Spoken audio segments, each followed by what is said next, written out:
Senin qanın asfaltlara, daşlara yayılsın. Səhər gedəndə sonra üstüne niye pul koymamsan? Bəlkə də bazarlıq eləməyəcəkdim mən. Elə ağzını atan kimi pul. Amma divanda oturub ayağın üstüne koyup yaxşı zakaz verə bilirsən. Mənə falan şey pişi, yağlı yemek yemirəm, ət pişi, töyük pişi falan şeylə. İndi pişirəcəm alıp əldə. Estağfurullah. Az dədən eşeğin xarabasında makarondan başqa nə görmüşdün? Mənim evimdə ətdən yeyib qızmısan, indi başıma çıxırsan.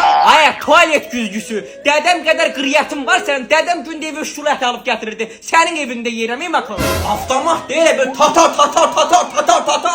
Sənin qazandığın deyə bu telefonumu götürüb baxmışdım. Bu canım.az saytından tapıb saxladıqlarına gedər. Onlara yaxşı yedizdirərsən. Yemək pişmir, hələ öldüm acından. Aha, qoy elə bunu pazlayım, bu söhbəti fırladım. Sənin saat üzümə qarşı quşlayacağım ha. Hava qərində bir kilo ət bir evdən içəri girib demirsən ki, alayım bunu pişirin. Oturur hazıra nazır zakaz verir.